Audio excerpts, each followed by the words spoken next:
Like Mario Raw. We love Mario. Singing like, yeah, that boy can sing. Y'all niggas just mad cause y'all don't own y'all hits. Quand on vous dit versus avec des chanteurs de R&B des années 2000, vous vous dites, je vais passer un bon moment, je vais m'asseoir, je vais me rappeler de bonnes années où je vais découvrir de belles voix, de beaux hits. Vous attendez pas à vous placer là, à ne pas dormir toute une nuit et à écouter des gens chanter encore plus faux que dans un concert d'Alizé. Oui, ce n'est pas de sa faute à elle peut-être, et ce n'était clairement le souhait de personne, encore moins celui de Ray J.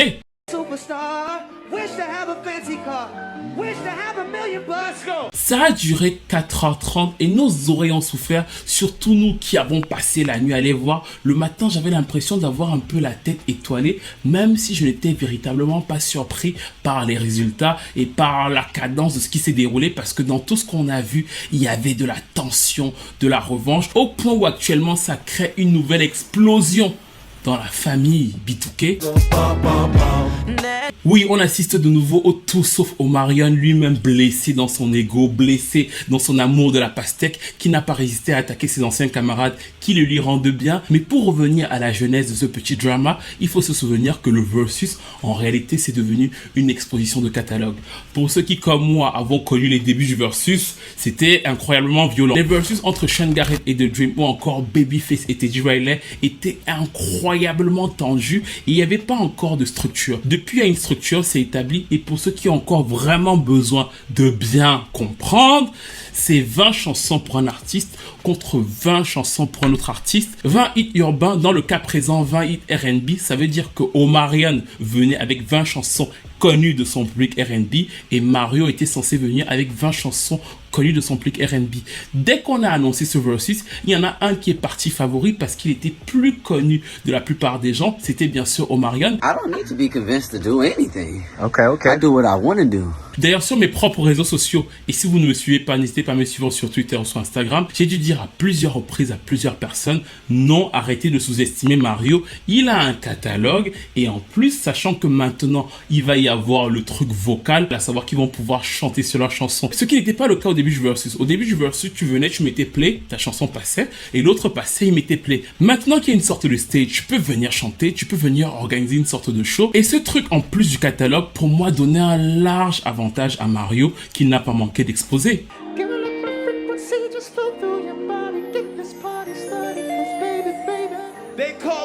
J'étais comme un fou quand il a chanté Music for Love et j'ai adoré tout le live, tous les commentaires des célébrités qui à chaque fois le félicitaient et tous les gens qui réagissaient bien au fait que effectivement Mario n'avait pas énormément de hits mainstream, mais il avait des chansons R&B très connues de ce public de niche. Mais avant même d'arriver à ce qui s'est passé entre Omarion et Mario, bien sûr la première partie du live faisait une sorte de mini affrontement entre Sammy, Reddy, Pleasure P et Bobby V.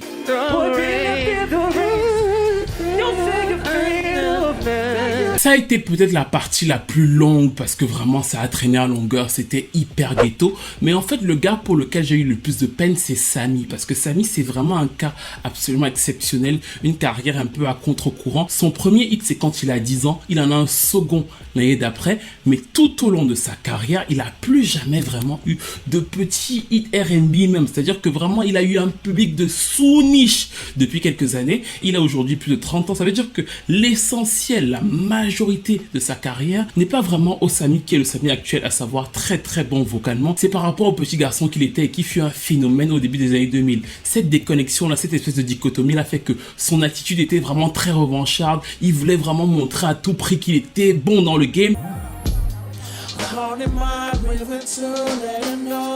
Pleasure P a été celui qui pour moi était le plus cool et le plus mature dans cette session là, parce que ses vocals n'étaient pas exceptionnels mais il chantait ses chansons plutôt justes. Bobby V, qui de base est un excellent chanteur, m'a fait plaisir sur la moitié des titres, parce qu'effectivement sur certains titres il était plutôt bon et sur une autre partie il en faisait totalement trop. Il a chanté Mrs. Officer comme une chanson gospel.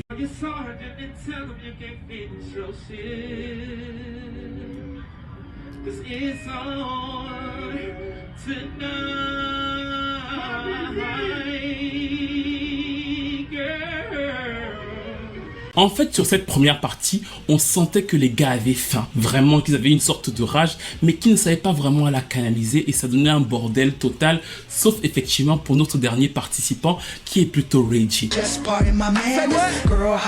Reggie arrive avec tout son background qui n'est pas que musical, plus le côté aura, personnage de la télé-réalité, et il va dérouler ces quelques hits comme quelqu'un qui n'était jamais entré dans un studio d'enregistrement professionnel.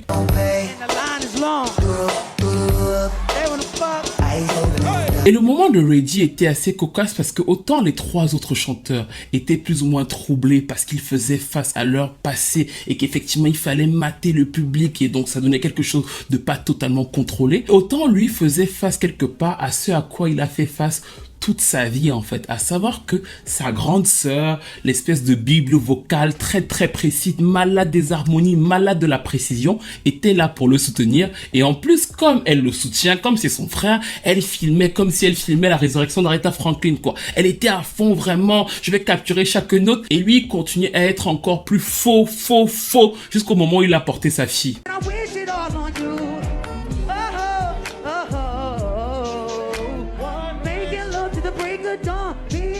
Et tout ça m'a fait rigoler parce qu'en réalité, c'est habituel en fait. C'est-à-dire que cette scène que Reggie a vécue est une vieille scène que les fans de Brandy connaissent.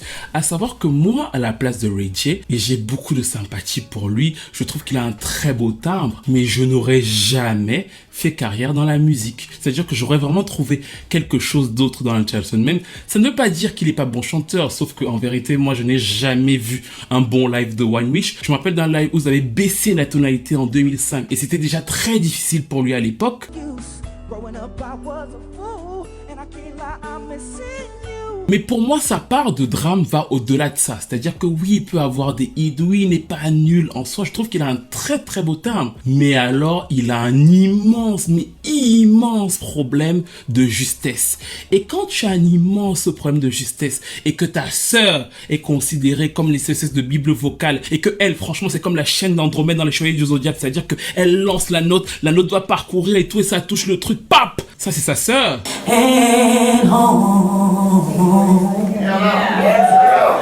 When Jesus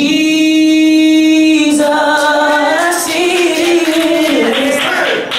Et que son père, leur père donc à tous les deux, est un prof de chant et un coach vocal reconnu dans le game qui coach énormément d'artistes sur leur voix. Les Kelly Price et plein d'autres artistes ont été coachés par le père Norwood. Le fait d'être aussi mal placé dans la famille sur ce plan-là, moi, à sa place, j'aurais jamais fait carrière dans la musique. C'est pour ça que j'ai toujours une sorte de sympathie de le voir là. Et il a toujours plein d'antiques, c'est-à-dire qu'il a toujours plein de choses pour couvrir le fait qu'en réalité, sur le domaine dans lequel sa famille est très forte, ce n'a jamais été son fort. Et d'ailleurs, il va le refaire, il va trouver une couverture, il chante faux, il va dire que c'est son fils qui a fait en sorte qu'il chante faux, alors que c'est lui qui a voulu porter son fils pour chanter la chanson à son fils. Et il va même trouver le moyen d'avoir un bon drama en disant qu'on n'a fait que le couper quand les autres vont chanter sa chanson à sa place.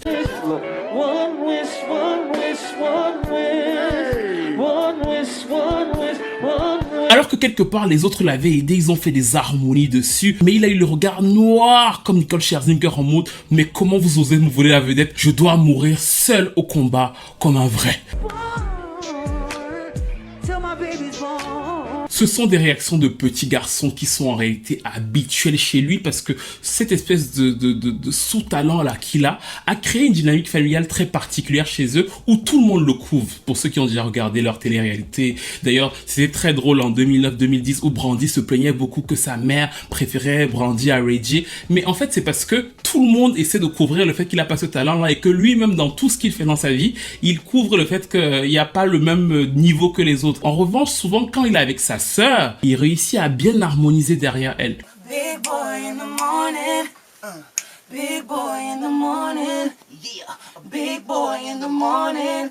Ow! Big boy in the morning.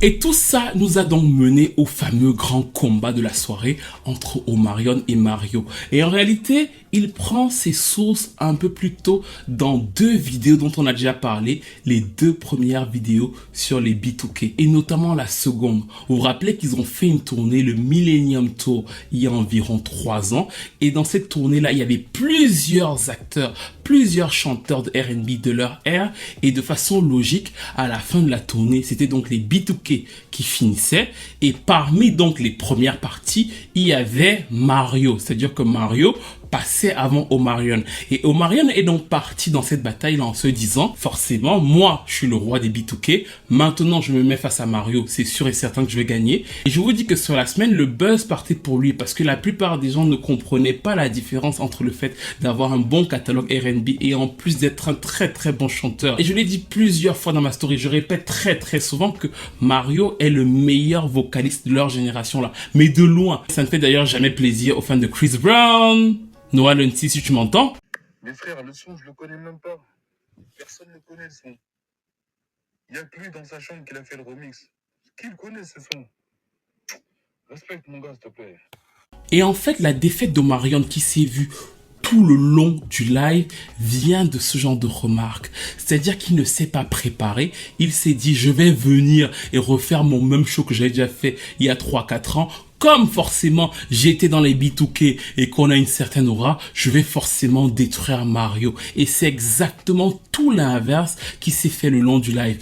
Omarion, et je l'avais déjà dit dans la vidéo sur sa carrière, n'a jamais, mais jamais été un grand chanteur en live.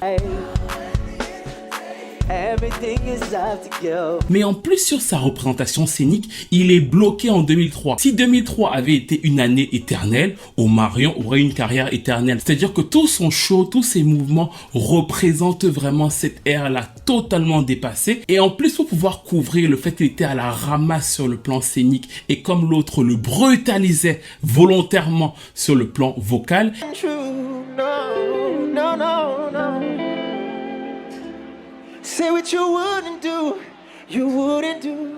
Il a commencé à faire plein d'antics, on le retrouvait par terre à mimer les actes sexuels.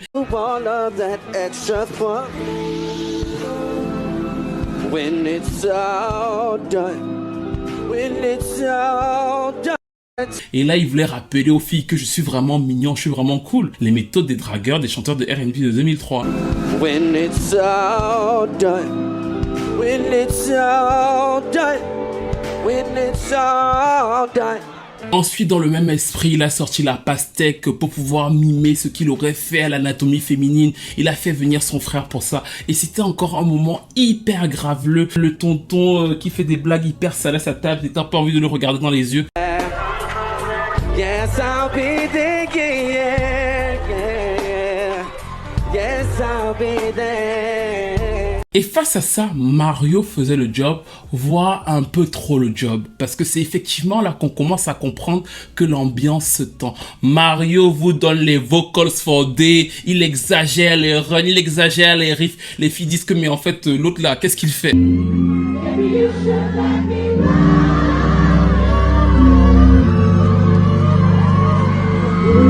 Il a aussi ramené les faux B2K parce qu'Omarion n'avait pas amené ses frères de guerre. Et pour se moquer des pas de danse d'Omarion, il a ramené des faux.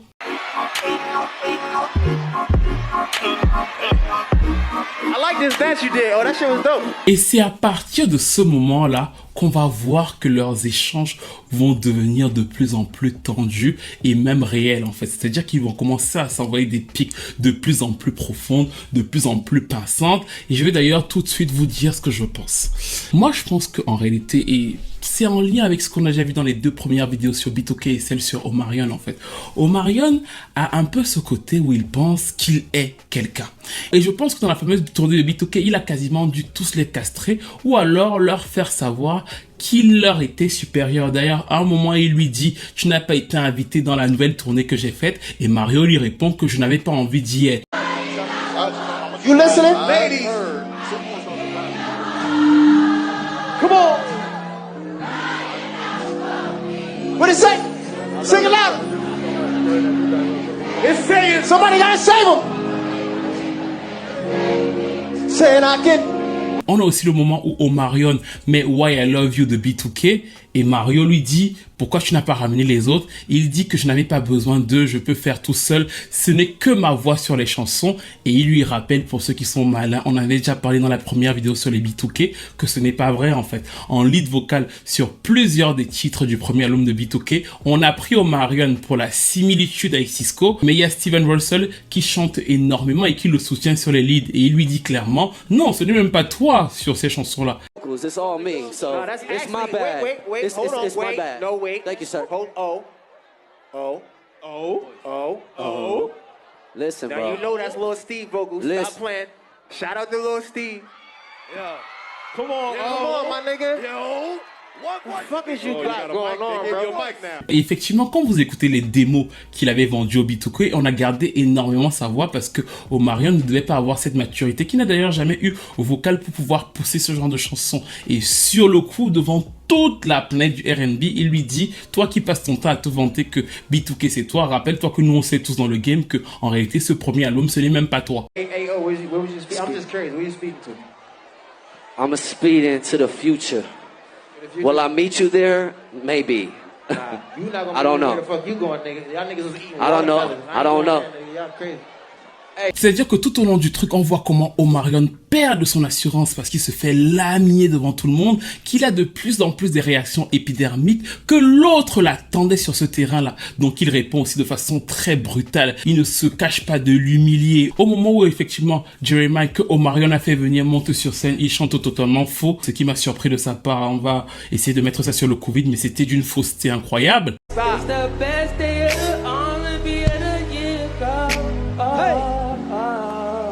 Hey, y'all niggas so crazy.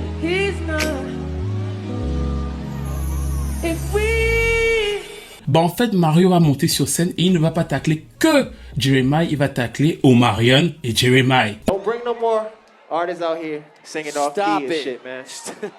Sounding crazy. Stop. Sounding crazy. Go ahead, tell him. Both of y'all sound like cartoon characters. Pareil, il y a eu le moment où Omarion fait venir Tank. Et Tank chante magnifiquement bien. Il est sublime et tout, et tout, et tout, et tout. Sauf qu'à la fin du moment où Tank chante, Mario le piège et il dit à Omarion, chantez un peu ensemble. Quand on écoute bien, si tu es capable d'y aller, quoi. Let me hear you say,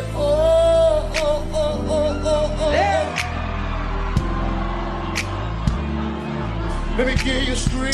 He needs some help. Yeah. He needs some help. Yeah. It's more like this, nigga. Say, Mario. Et quelques secondes après, face à Tank, il va le défoncer. Bring it down. Have a seat with your boy. You saw what he did? He respected that. No, have a seat, my nigga. What was that? He respected that. Quand tu as déjà dit que tu es le roi, tu es le king, quand tu as commencé le versus en disant que tu as 22 ans de carrière, 22 ans d'empreinte dans le R&B, et d'ailleurs à ce moment-là c'est drôle parce que Mario lui dit il faudrait peut-être redescendre de quelques étages et il ne veut pas parce que pour le coup il pensait au début qu'il venait humilier Mario. So important to give context, you know what I'm saying? Because I'm one of the few artists that's been doing this for over 22 years now. So when we talking about Omarion catalog, we talking about a deep catalog. We talking about hidden gems. That's a little cat. Nah, that ain't cat, bro. That's a little cat. Oh, you think so?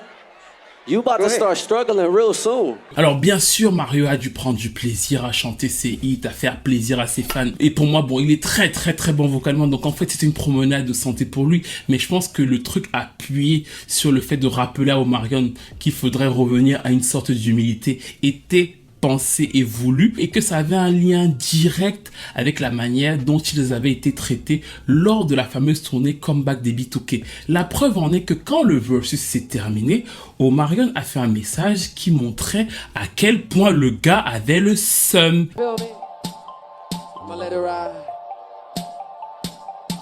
Parce que non seulement dans le versus, pour pouvoir humilier ses compères de B2K non invités, il a dit que sa voix était la seule voix sur les chansons de B2K. Mais en plus, à la fin du versus, quand il remercie tout le monde sur son message Instagram, il les traite de danseurs. Et là, on voit vraiment qu'il a le seum. C'est qu'il dit « Shout out à Mario, on se retrouve pour notre prochain show le 29 juillet où tu feras encore une fois la première partie pour moi. » Le petit roi avait besoin de ça. Rappeler à tout le monde que oui, c'est vrai, qu'il a été un peu meilleur que moi ce soir. Mais il va faire ma première partie, il continuera à faire ma première partie, il sera toujours en dessous de moi. Et ça a fait un boom sur la toile. D'ailleurs, Mario a répondu en postant un cercueil sur son Instagram en disant que voici le cercueil dans lequel je t'ai mis. Et en fait, beaucoup de gens ont commencé à dire il faut renégocier les prix des concerts de Mario parce qu'effectivement, Mario est beaucoup plus intéressant que Omarion. Mais au-delà de ça, je pense que tout ça là a prouvé dans la trame que ce qui était vraiment visé par les gars qui avaient participé à la première tournée du retour de B2K était le fameux ego d'Omarion.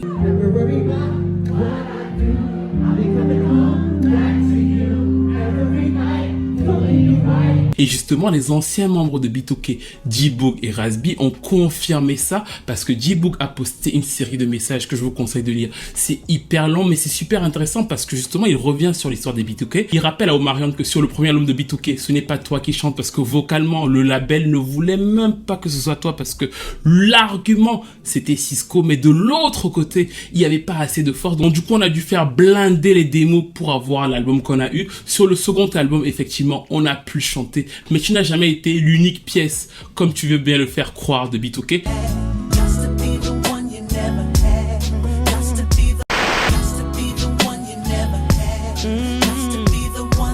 D'ailleurs, il y a une autre personne qui a brillé dans son absence, aussi bien sur ce versus que lors de la première tournée du comeback des B2K. Si vous êtes brillant, vous savez que c'est... Oui, Marques Houston, son frère, l'homme avec lequel il s'est présenté comme étant son grand frère, l'essentiel de sa carrière, n'est pas là depuis quelques temps et Ray J et les autres ont révélé qu'ils ont voulu l'inviter pour le versus. Et bizarrement, Omarion a dit non. Alors bien sûr que leurs relations ne sont pas au beau fixe, mais il était encore plus en froid avec Razby et J-Boog et pourtant, il les a suppliés pour faire la tournée de B2K. À mon avis, le fait de ne pas vouloir Marques Houston dans ses pattes, c'est parce qu'il sait que autant les autres membres de B2K, ils peuvent lui servir de faire valoir dans la configuration de la formation parce que même sur scène, je trouve que J-Boog, des fois, il se fait vraiment bien remarquer. Donc là, ils peuvent peut-être lui servir de faire valoir, mais Marques Houston, ça peut être un adversaire sérieux et notamment vocalement.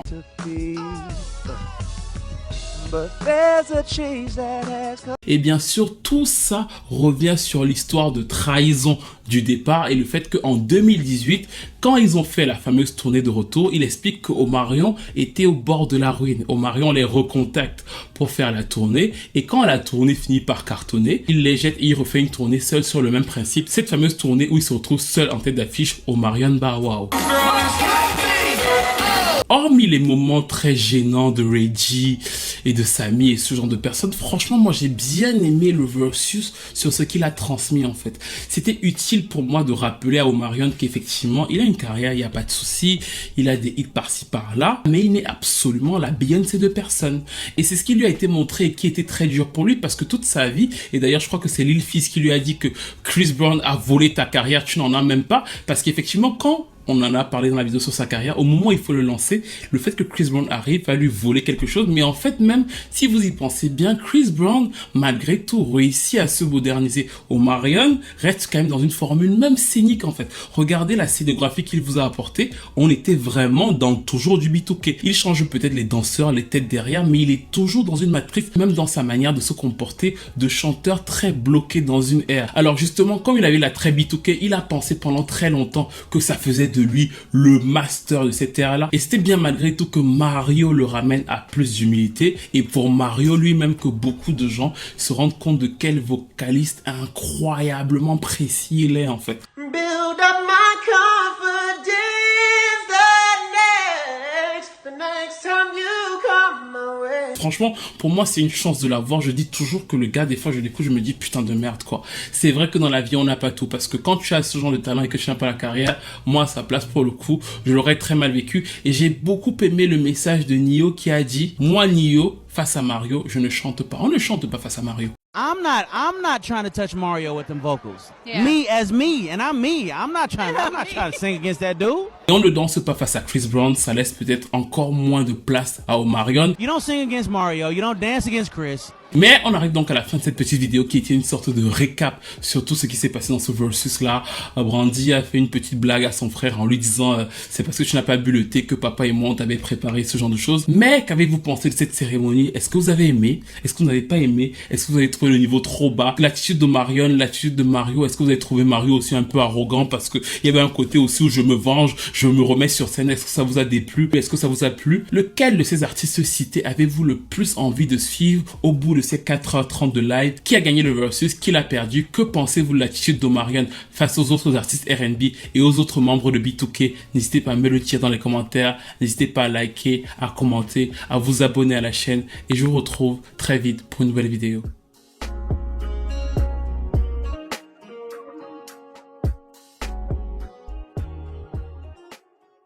Ah oui, et pour le fameux versus entre Usher et Chris Brown, je me suis déjà exprimé dessus à plusieurs reprises. Je pense que malgré tout, Usher part favori dans le concept de dire que tube simplement urbain. Il a beaucoup plus de gros classiques R&B de lui-même. Chris Brown a énormément de featuring. Et pour l'aspect culturel de la chose, Usher me semble encore partir favori. Mais ça fait pas mal de temps que vous poussez. J'ai vu que Chris Brown lui-même est prêt. Je tiens juste à vous dire ceci. Ce sera un versus comme prendre une pilule rouge et une pilule bleue pour les fans de Chris Brown. Parce qu'effectivement, peut-être que Chris Brown va aller là-bas et il va, bon, ça me fait déjà sourire, défoncer Usher vocalement sur les acapellas et ce genre de choses.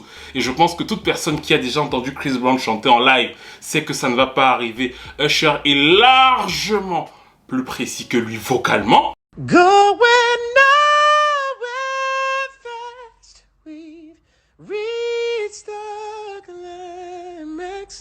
We're together, now we're undone. Won't commit, so we choose to run away. Do we separate? Mais je ne veux pas vous décourager. Peut-être que Chris Brown ce jour-là va lui foutre une sacrée raclée, qu'il va performer de ouf et qu'on va complètement renvoyer Usher aux oubliettes du R&B. Donc ça, ce sera bien pour vous et ça fera vraiment de lui le descendant de Michael Jackson. Mais comme dirait un pote à moi, faites attention à ce que vous souhaitez parce que vous risquez de l'avoir. Dans l'autre cas de figure, si Usher arrive là et qu'il fout une raclée de fou à Chris Brown, qu'il le tue vocalement et qu'il le tue scéniquement, et donc en ce moment il a des chorégraphies assez carrées, s'il réussit à faire ça, sachez que ce sera la fin. Ce sera la fin de l'histoire selon laquelle oui, c'est le bébé de Michael Jackson et ce genre de choses. Non, parce que les gens retiendront juste que le jour où Chris Brown aura affronté Usher, il se sera fait tuer en fait. Donc vous pouvez souhaiter le truc et effectivement peut-être que vous allez gagner sur les arguments que vous avancez. Mais si Usher gagne, sachez que justifier la carrière de Chris Brown avec Rihanna, Michael Jackson et ce genre de choses, ça ne passera plus en fait. Ce sera game over. Les gens vous renverront toujours à ce versus où il aura perdu. Donc soyez sûr que vous êtes prêt à gagner.